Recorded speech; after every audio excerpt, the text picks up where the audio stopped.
कभी सोचा है कि मार्केट में ट्रेडिंग करते वक्त प्राइस अचानक से एक ऐसी जगह से कैसे घूम जाती है जहां कुछ दिख ही नहीं रहा होता? कोई सपोर्ट नहीं, कोई रेजिस्टेंस नहीं, कोई साफ ट्रेंड लाइन भी नहीं, लेकिन फिर भी प्राइस वहीं से पलट जाती है। ऐसा लगता है जैसे चार्ट पर कुछ अदृश्य लकीरें हैं, है ना? ये देखिए, बिल्कुल इस तरह इस चार्ट को देखिए। प्राइस एक लेवल तक जाती है और वहीं से रिवर्स। पर सवाल ये है कि आखिर क्यों? ऐसा क्या है वहां? कौन सी ऐसी छिपी हुई ताकत है इन रिवर्सल्स के पीछे जो हमारी बनाई हुई सिंपल ट्रेंड लाइंस को मानती ही नहीं? तो इसका जवाब ये है कि मार्केट रैंडम नहीं है। इसकी अपनी एक मेमोरी होती है, एक याददाश्त, जिसे लिखते हैं इसके सबसे पावरफुल प्लेयर्स। और ये कोई जादू नहीं है, बल्कि ये है मार्केट साइकोलॉजी और बड़े बड़े पैसों का एक पावरफुल गेम। तो चलिए पर्दा उठाते हैं, देखते हैं कि ये इनविजिबल लाइंस जो हैं, इनके पीछे आखिर है कौन? कौन खींचता है इन्हें? और सबसे जरूरी, क्यों खींचता है? इंडियन मार्केट्स में इन बड़े प्लेयर्स को हम अक्सर ऑपरेटर्स कहते हैं। ये वो बड़े इंस्टीट्यूशनल प्लेयर्स हैं जो जानबूझकर प्राइस को कंट्रोल करने के लिए इन लेवल्स को क्रिएट करते हैं। वो सपोर्ट और रेजिस्टेंस का एक गेम बनाते हैं, जहां इतने बड़े वॉल्यूम में ऑर्डर्स डाले जाते हैं कि स्टॉक के लिए एक फ्लोर या एक सीलिंग बन जाती है। और ये ऑपरेटर्स कोई मिस्टीरियस लोग नहीं हैं। ये हैं mutual funds, insurance companies, pension funds, FIIs यानी फॉरेन इंस्टीट्यूशनल इन्वेस्टर्स और DIIs यानी डोमेस्टिक इंस्टीट्यूशनल इन्वेस्टर्स।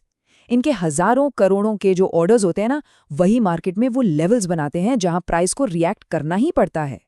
तो अब आता है सबसे बड़ा सवाल। एक रिटेल ट्रेडर इन छुपे हुए इंस्टीट्यूशनल लेवल्स को प्राइस के वहां पहुंचने से पहले कैसे देख सकता है? क्या कोई तरीका है? जी हाँ, बिल्कुल है। और यहीं पर एंट्री होती है स्टैंडर्ड फ्लो पिवट्स की। ये एक ऐसा जबरदस्त टूल है जो हमें इन बड़े प्लेयर्स के फुटप्रिंट्स को डिकोड करने में हेल्प करता है। स्टैंडर्ड फ्लोर पिवट्स जो हैं, ये एक प्रिडिक्टिव इंडिकेटर है। मतलब ये हमें आगे क्या हो सकता है इसका अंदाजा देता है। सिंपल सा कॉन्सेप्ट है। ये पिछले दिन की 3 सबसे इंपॉर्टेंट प्राइसेस, हाई, लो और क्लोज, इनका इस्तेमाल करके आज के लिए इंपॉर्टेंट सपोर्ट और रेजिस्टेंस लेवल्स कैलकुलेट करता है। और इसकी खूबसूरती इसकी सिंप्लिसिटी में है। इसके पीछे कोई रॉकेट साइंस नहीं है, बिल्कुल सिंपल मैथ है। पिवट पॉइंट यानी P पिछले दिन के हाई, लो और क्लोज का एवरेज होता है। और एक बार आपको पिवट पॉइंट मिल गया ना, तो बस उसी से आपका पहला रेजिस्टेंस R1 और पहला सपोर्ट S1 आराम से निकल जाता है। बिल्कुल क्लीन, ऑब्जेक्टिव डेटा पर बेस्ड। अब एक बहुत जरूरी बात समझने की है यहाँ पर। इन पिवट्स को कोई मैजिक लाइंस मत समझिएगा। इन्हें आप उस दिन के लिए इंस्टीट्यूशनल बैटल ग्राउंड्स का एक मैप समझो।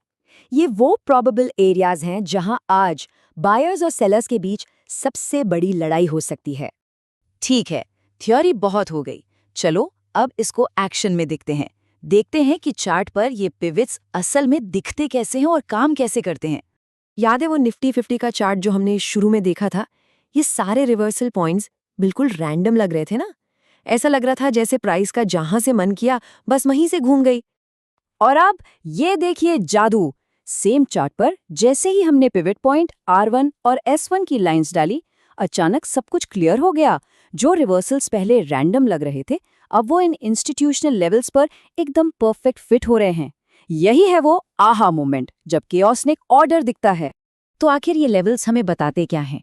देखिए, पिवट पॉइंट यानी P जो है वो दिन का सेंटर ऑफ ग्रेविटी है। रेजिस्टेंस लेवल्स जैसे कि R1, ये हैं सेलर्स के स्ट्रॉन्ग होल्ड्स, जहां से सेलिंग प्रेशर आ सकता है। और सपोर्ट लेवल्स जैसे S1, ये हैं बायर्स के डिफेंस जोन्स, जहां से प्राइस को बाउंस मिल सकता है। बहुत बढ़िया।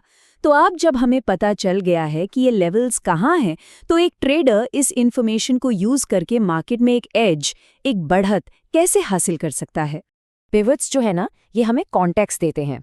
एक ट्रेडर को ये एंटिसिपेट करने में हेल्प करते हैं कि प्राइस कहाँ से टर्न ले सकती है, कहाँ पॉज कर सकती है या कहाँ से एक्सेलरेट कर सकती है।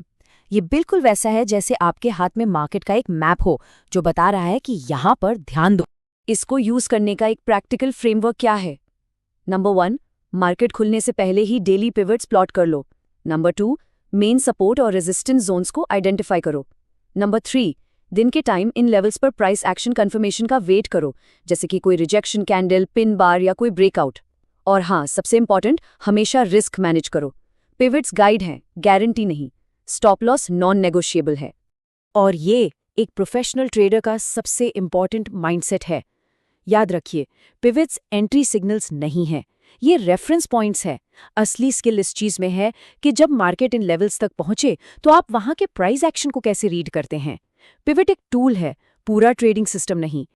तो स्टैंडर्ड फ्लो पिवट्स हमें मार्केट के इस छुपे हुए मैप का एक हिस्सा दिखाते हैं, लेकिन ये हमें सोचने पर मजबूर करता है कि चार्ट पर और कौन से ऐसे इंस्टीट्यूशनल फुटप्रिंट्स हैं जो बिल्कुल हमारी आंखों के सामने छुपे हैं और जिनको हम पढ़ना सीख सकते हैं।